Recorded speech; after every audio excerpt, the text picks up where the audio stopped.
Good morning class. कैसे हो आप सब? बढ़िया। चलिए आज की क्लास शुरू करते हैं। कल हमने क्या पढ़ा था? हृदय के बारे में, यानी परिसंचरण तंत्र का जो दूसरा कौन सा?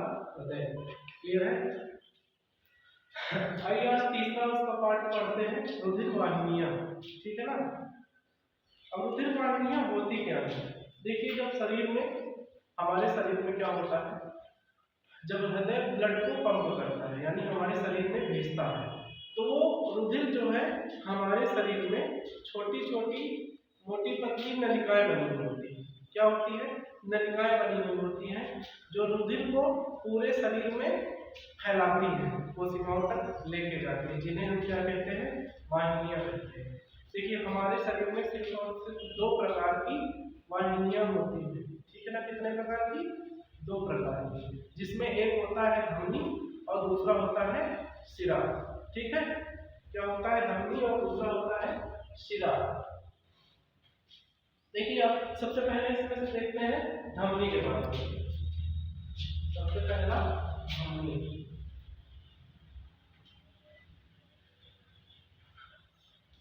इसको इंग्लिश में क्या बोलते हैं? आर्टरी। देखिए, ये धमनी क्या करती है? देखिए, जब हमारा हार्ट क्या करता है? पंप की क्रिया करता है, तो जो ब्लड है वो हमारे पूरे शरीर में फैलता है और श्वसन उसमें जो है क्या पोषक तत्व है, ऑक्सीजन है, जो प्रत्येक कोशिकाओं तक पहुंचते हैं। उसके बाद वहां से श्वसन की क्रिया होती है। श्वसन क्रिया के पश्चात जो है ब्लड वापस फिर से बनाता है। ठीक है? तो जो धमनी है क्या करती है? हमने कल पढ़ा था कि जो है, जो हार्ट है उसका फोर्थ चैम्बर कौन सा? चौथा चैम्बर। चौथा चैम्बर कौन सा था? निलय। कौन सा निलय? बाया। हमने फोर्थ चैम्बर पढ़ा था। अब इसी निलय से क्या होता है? यहाँ से एक धमनी निकलती है। क्या निकलती है? धमनी। जो ये जो निलय है, ये फोर्थ चैम्बर क्या होता है? पंप किया जाता है। ठीक है ना? तो ये ब्लड को यहाँ पे कैसा रुधिर जो है आता है? शुद्ध रुधिर आता है, यानी हमारी पूरी बॉडी में जो शुद्ध रुधिर की सप्लाई कर रहा है, कौन कर रहा है? बाया निलय। और किसके थ्रू कर रहा है? धमनी के थ्रू। यानी कि कुल मिलाकर के हमारे शरीर में शुद्ध रुधिर जो पूरी शरीर में फैल रहा है, शुद्ध रुधिर का मतलब हो गया ऑक्सीजन युक्त। ठीक है ना? ऑक्सीजन युक्त। अब वो पूरी शरीर में हमारे फैल रहा है। ठीक है ना? तो उसको फैलाने का कौन काम कर रहा है? धमनी कर रही है। ठीक है? तो इसको फैलाने का काम कौन कर रहा है? धमनी कर रही है। तो आइए इसको थोड़ा सा देखते हैं, धमनी मतलब परिभाषित करते हैं। देखिए, हृदय से शुद्ध रुधिर को, हृदय से शुद्ध रुधिर को शरीर के विभिन्न अंगों तक पहुंचाने का काम कौन कर रहा है? धमनी कर रही है। ठीक है ना? अब जब शुद्ध रुधिर प्रत्येक कोशिका में पहुंचेगा तो वहां पर क्रिया कौन सी होगी? श्वसन की क्रिया होगी। ठीक है? उसके पश्चात जो है ब्लड जो है वो वापस हमारे फिर से कहाँ आता है? हृदय में आता है। यानी जो कुल मिला के जो धमनी है, जो धमनी है वो क्या कर रही है? शुद्ध रुधिर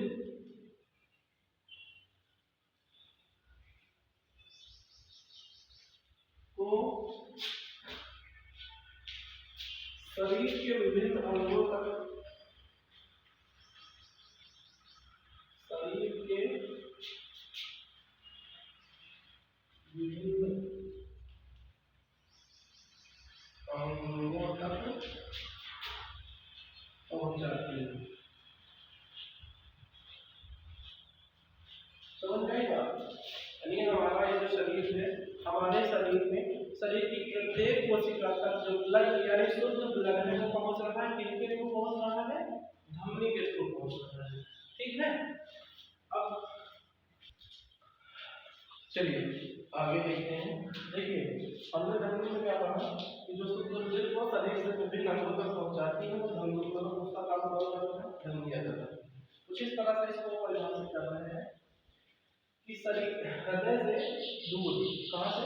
हृदय से दूर शुद्ध रुधिर को जो वाहिनियां शरीर के विभिन्न अंगों तक पहुंचाती हैं उन्हें हम धमनी कहते हैं। ठीक है? अब इसमें थोड़ा सा एक अपवाद है, यानी जो पूरा धमनी का सिस्टम है, पूरा जो धमनी का तंत्र लगा हुआ है तो उनमें सिर्फ और सिर्फ कौन सा रुधिर बहता है? शुद्ध रुधिर बहता है। यानी जो जितनी भी धमनियां हैं, धमनी में कैसा रुधिर बहेगा? शुद्ध रुधिर। शुद्ध रुधिर का मतलब ऑक्सीजन युक्त, इनमें क्या बहेगा? शुद्ध रुधिर, अर्थात ऑक्सीजन युक्त ये रुधिर होगा। लेकिन इसका एक अपवाद है, धमनियों में एक अपवाद है, और उस धमनी का नाम है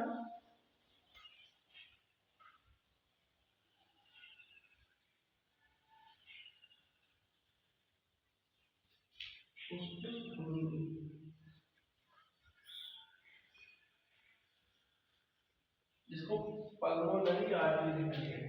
ठीक, कौन सी धमनी?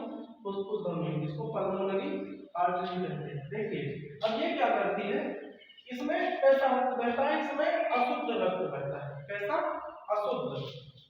अब अशुद्ध बहता है तो अशुद्ध का मतलब क्या हो गया कि इसमें जो है कार्बन डाइऑक्साइड युक्त जो है रुधिर रहेगा। कैसा रहेगा?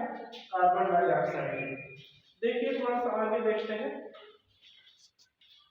इसको कुछ ऐसे समझते हैं जैसे हमने कल क्या बनाया था, बिल बनाया था, कहना हो गया क्या, चलो बिल बनाया था।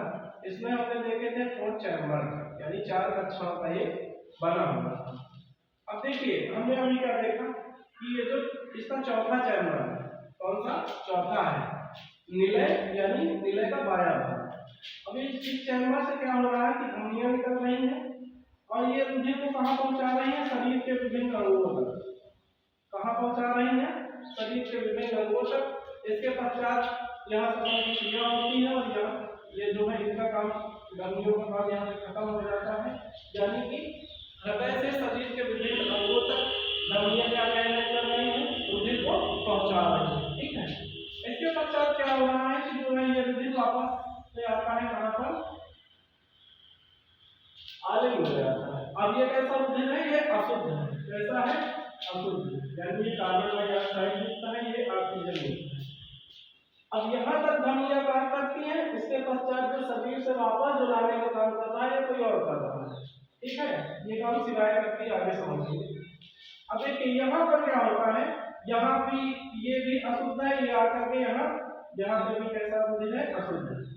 ये इस भाग से इस भाग में आता है, यहाँ से अशुद्ध होता है। अब ये जो यहाँ पे क्या लगा है, यहाँ पे हमारी फुफ्फुस धमनी, कौन सी धमनी है? फुफ्फुस धमनी है। ठीक है, अब इसमें कैसा रुधिर है? कार्बन डाइऑक्साइड युक्त। अब ये इस रुधिर को कहाँ लेके जाती है? ये ले जाती है फेफड़ों में। कहाँ ले जाती है? फेफड़ों में। फेफड़ों में ले जाती है और फेफड़ों में ले जाकर के इसका शुद्धिकरण होता है, यानी कार्बन नहीं में जाता है। इसके पश्चात शुद्धिकरण के पश्चात इसको वापस कहाँ भेजा जा रहा है? बाएं आलिंग में। यानी यहाँ पे कैसा रुधिर आ गया है? शुद्ध आ गया है, और यहाँ पे कैसा था? अशुद्ध रुधिर। यहाँ पे जो शुद्ध रुधिर आ गया है, इसके पश्चात फिर से कहाँ आएगा? मिलाया जाएगा, और फिर वैसे ही वापस ये क्रिया चलती रहती है। यानी कि जो धमनी है, धमनियों में हमेशा कैसा रुधिर बहेगा? शुद्ध रुधिर बहेगा। किंतु इसका जो एक अपवाद है वो कौन सा है? फुफ्फुस धमनी, जिसमें हमेशा अशुद्ध रुधिर बहेगा। क्लियर है? चलिए चलो दूसरा देखते हैं, शिरा। दूसरा देखते हैं शिरा। अब शिरा देखिए, हमने यहाँ पर क्या पढ़ा था? यहाँ पर सिर्फ क्या पढ़ा था? धमनी। यानी धमनी क्या कर रही है? हमारे हृदय से शरीर के विभिन्न अंगों तक रक्त को लेकर के जा रही है। इतना काम किसका था? धमनी का था। ये शरीर तक ले आई। अब इसके पश्चात देखिए यहाँ पर शरीर की प्रत्येक कोशिका में श्वसन की क्रिया होगी। ठीक है, जब श्वसन की क्रिया होगी तो ये उसके पश्चात यहाँ पर कार्बन डाइऑक्साइड युक्त रुधिर हो जाएगा। कैसा हो जाएगा? कार्बन डाइऑक्साइड युक्त रुधिर हो जाएगा, और इसको वापस से हृदय में शुद्ध करने के लिए कौन लेकर के आ रहा है? हमारी शिराएं लेकर के आ रही है। ठीक है, शिरा। ठीक है, कौन सा देखते हैं? दूसरा शिरा। देखिए अब इसके आगे देखते हैं, हमारे शरीर में जब धमनियां क्या कर रही हैं? यानी हृदय से क्या कर रही है, रक्त को हमारे शरीर के विभिन्न कोशिकाओं तक पहुंचा रही है। ठीक है, अब इसके पश्चात शिराओं का क्या काम है, ये जो है शरीर के विभिन्न अंगों, कहां से, शरीर के विभिन्न अंगों,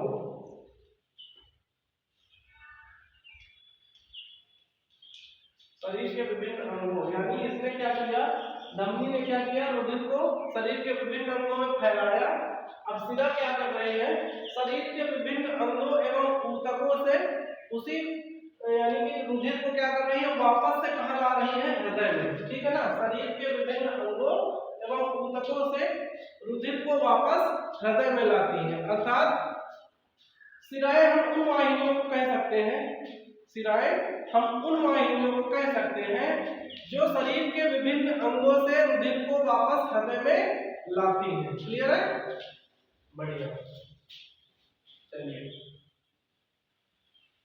शिराएं क्या करती हैं, शरीर के विभिन्न अंगों से शरीर के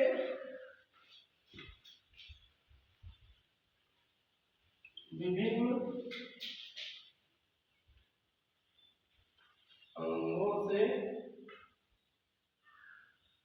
रुधिर को वापस हृदय में लाती है,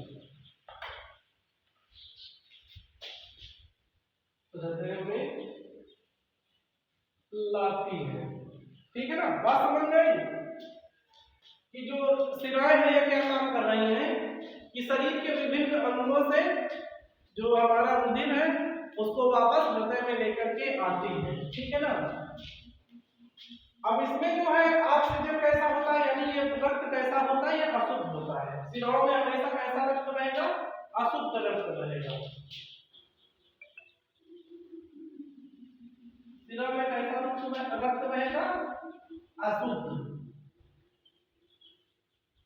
यानी अशुद्ध रक्त में कैसा क्या है, कार्बन डाइऑक्साइड मिला हुआ है। श्वसन क्रिया के बाद क्या होता है, कार्बन डाइऑक्साइड इसमें मिला हुआ है। ठीक है, थोड़ा सा देखते हैं आगे। शिराओं में कैसा रक्त बह रहा है, अशुद्ध रक्त बह रहा है, लेकिन इसमें भी अपवाद है, इसमें भी क्या है, अपवाद है। अपवाद कौन सा है, फुसफुस शिरा, फुसफुस शिरा। अब इसमें देखिए, ये इसमें जो है हमेशा कैसा रक्त बहता है, शुद्ध रक्त बहता है, यानी कि ऑक्सीजन युक्त, इसमें क्या रहेगा, शुद्ध, यानी ऑक्सीजन युक्त रुधिर जो है वो बहता है। आइए समझते हैं थोड़ा सा यहाँ से। देखिए, हमारी धमनी थी, धमनियां जो क्या कर रही है, हमारे शरीर में पूरा रुधिर को फैला रही है, विभिन्न अंगों तक लेकर के जा रही है। ठीक है ना, शरीर के विभिन्न अंगों तक लेकर के जा रही है। वहां भी श्वसन की क्रिया हुई, कौन सी क्रिया हुई, श्वसन की क्रिया हुई, धमनी का काम यहाँ पे खत्म। इसके बाद क्या होता है, रुधिर जो होता है वो अशुद्ध हो जाता है। अब अशुद्ध रुधिर को वापस कौन लेकर के आ रहा है, हमारी शिरा लेकर के आ रही है। ठीक है ना, अशुद्ध रुधिर को कौन लेकर के आ रहा है, हमारी शिराएं वापस कहाँ ला रही है, हृदय में आ रही है। यानी धमनियां क्या कर रही हैं, ये रुधिर को शरीर में भेज रही हैं, और जो शिराएं हैं ये शरीर के विभिन्न अंगों से रक्त को वापस हृदय में ला रही हैं। क्लियर है, इसके बाद क्या होता है कि हृदय यहाँ से कहाँ आता है, नीले में। ठीक है, नीले में आता है। अब नीले में जो है आएगा तो ये कैसा रुधिर है, अशुद्ध है। अब यहाँ पे जैसे हमने धमनी का अपवाद देखा था कि यहाँ से धमनी निकलती है जो अशुद्ध रुधिर को यहाँ से कहाँ लाती है, फेफड़ों में। ठीक है, उसी तरह जो शिरा का जो अपवाद है, अब जब फेफड़ों में धमनी इसको पहुंचाती है तो यहाँ शुद्धिकरण के पश्चात ये जो फुसफुस शिरा है ये क्या करती है, शुद्ध रुधिर को शुद्ध रुधिर को बाएं आनंद में ला करके छोड़ती है। यानी कि फुसफुस शिरा में कैसा रुधिर बहेगा, शुद्ध रुधिर बहेगा। बात समझ में आ गई ना। आइए देखते हैं धमनी और शिराएं हमारे शरीर में काम कैसे करती है। ठीक है, देखिए ये क्या है, धमनी है, ये आगे चल करके किसमें टूटती है, धमनिकाओं में। धमनिकाओं में, धमनिकाएं आगे चल करके टूट रही है किसमें, केशिकाओं में, किसमें, केशिकाओं में। अब केशिकाएं जो है वो किसमें आ रही है, सिलिकाओं में। यहाँ पे देखते हैं, ये एक जाल है, क्या है, एक जाल है, वाहिनियों का एक जाल बना हुआ है हमारे शरीर में, जो रुधिर को फेफड़ों से शरीर के अंगों तक और शरीर के अंगों से हृदय तक लेके आती है। अब ये सिलिकाएं हैं, ये सिलिकाएं किस में बदल रही है, शिरा में। आइए इसको समझते हैं। देखिए, मान लेते हैं कि हमारा क्या है, हृदय है, क्या है ये, हृदय है। यहां से धमनी निकलती है, क्या निकलती है, धमनी निकलती है। अब ये धमनी जो है आगे चल करके, ये धमनी आगे चल करके बहुत सारी अलग अलग शाखाओं में विभाजित हो जाती है, ठीक है। ये धमनी आगे चल करके बहुत सारी अलग अलग शाखाओं में विभाजित हो जाती है, ठीक है। छोटी छोटी शाखाओं में क्या हो रही है, विभाजित हो रही है। बात समझ में आ रही है, ये क्या हो रही है, यानी कि विभाजित हो रही है। यानी एक पाइप लगा हुआ है जिसको कहते हैं धमनी, एक पाइप लगा हुआ है, वो आगे चल करके, एक मोटा पाइप लगा हुआ है, आगे चल करके पाइप को कई हिस्सों में बट रहा है, कई हिस्सों में बढ़ रहा है। अब जब ये बढ़ता है तो इनको हम क्या कहते हैं, धमनिकाएं। क्या कहते हैं, धमनिकाएं।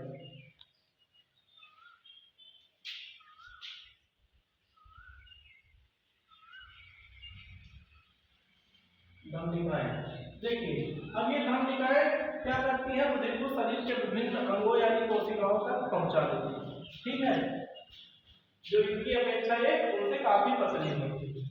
अब ये धमनिकाएं आगे चल करके और भी छोटी छोटी नालियों में यानी छोटी छोटी नलिकाओं में टूटती है, किसमें टूटती है, छोटी छोटी नलिकाओं में टूटती है, अपने आप को और भी छोटी छोटी नलिकाओं में विभाजित करती है। अब इनको क्या कहते हैं, केशिकाएं, यानी पतली पतली नलिकाएं। अब इनको क्या कहते हैं, केशिकाएं। क्या कहते हैं, केशिकाएं। अब देखिए थोड़ा सा इधर से देख लेते हैं, ये हो गई हमारी, मान लेते हैं शिरा, ये हमारा क्या है, शरीर है, शरीर के विभिन्न अंग है। अब वहां पे शिरा क्या कर रही है, यहाँ से शिरा जो है, शिरा भी जो, ये भी हार्ट से निकलेगा, कहाँ से निकलेगा, हार्ट से, यानी हृदय से निकलेगा शिरा। अब ये निकल करके, ये क्या है, हमारी शिरा है। अब ये आगे चल करके किसमें टूटेगा, यानी छोटी छोटी, इनको क्या बोलते हैं, ये टूट रहा है, इसको बोलेंगे सिलिका, सिलिकाएं। किसमें टूट रहा है, सिलिकाओं में, ठीक है। अब ये सिलिकाएं आगे चल करके अपने आप को क्या कर रही हैं, और तोड़ रही हैं, किसमें तोड़ रही हैं, केशिकाओं में, यानी और कैपिलरीज में, यानी छोटी छोटी और पतली पतली नलिकाओं में। यानी ये दोनों क्या कर रही हैं, केशिकाएं आपस में मिल रही है, ठीक है ना, ये अपने आपस में मिल रही है, यानी ये क्या कर रही है, जाल बना रही है, ठीक है। इनको भी क्या कहेंगे, कोशिकाएं किया गया। हृदय से क्या निकली, धमनी निकली, जो आगे चल के दो भागों में विभक्त होती है, या मतलब कई भागों में टूटती है, जिसको क्या कहते हैं, धमनिकाएं। यानी ये मोटा पाइप निकला और कई और भागों में बटा, ठीक है, और उसको क्या कहेंगे, धमनिकाएं। अब यही धमनिकाएं क्या होती है, और ये जो पाइप होते हैं ये छोटे छोटे और एकदम पतली पतली नालियों में तब्दील हो जाते हैं, जिनको क्या कहेंगे, केशिकाएं। अब उधर से भी जो शिरा है हमारी, वो भी आगे चल करके किसमें बदल रही है, सिलिकाओं में, यानी उसके बहुत सारे छोटे छोटे मतलब कि अपने आप को बांट रही है, उसके बाद और महीन जो पतली नलिकाएं होती है वो क्या कहलाती है, केशिकाएं। अब यहाँ पर क्या होता है, केशिकाओं का एक जाल बना हुआ होता है। क्या बना हुआ होता है, एक जाल बना हुआ होता है। अब यहाँ से तो शुद्ध रुधिर आ रहा है, कैसा आ रहा है, ऑक्सीजन रुधिर आ रहा है, कहाँ आ रहा है, शिराओं में, कहाँ पहुंच रहा है, शरीर में, शरीर के विभिन्न अंगों में। अब यहाँ पर जो है श्वसन की क्रिया होगी, ऐसी क्रिया होगी, श्वसन की क्रिया होगी, जिसके फलस्वरूप यहाँ पे कैसा रुधिर बन जाएगा, अशुद्ध रुधिर बन जाएगा, ठीक है ना।